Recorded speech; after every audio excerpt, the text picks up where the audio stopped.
अस्सलाम वालेकुम viewers, welcome to my YouTube channel Pindi blogger. इस वीडियो में मैं आपके साथ बाज़ार स्टाइल में, स्ट्रीट फूड स्टाइल में बर्गर शेयर करूंगी आपके साथ। ये बर्गर बहुत ही मज़े का था और इसकी प्राइस भी एक नॉर्मल थी, इसकी प्राइस भी बहुत ज़्यादा नहीं थी। सबसे पहले इन्होंने ये टिक्की इस पर हल्का सा घी करके फ्राई कर ली थी, हल्का सा घी डालकर, और ब्रेड पर जो बर्गर ब्रेड होती है इस पर स्प्रेड कर दी थी इन्होंने।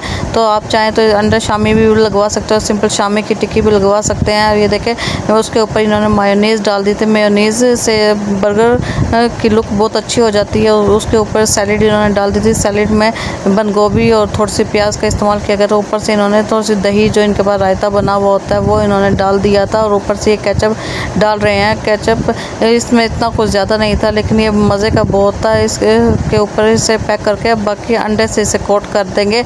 आप चाहें तो बगैर अंडे वाला भी बर्गर आप लगवा सकते हैं, तो अंडे के साथ, लेकिन इसका मज़ा दोबाला हो जाता है और ये बहुत ही मज़े का बनता है। इसी तरह आप अपने घर में भी बर्गर बना सकते हैं। मेरे चैनल को सब्सक्राइब करें ताकि आपको इसी तरह मज़े मज़े की खानों की वीडियोस आपको मिलती रहें। और कमेंट करके भी बताया करें कि आपको मेरी वीडियोस कैसी लगती हैं।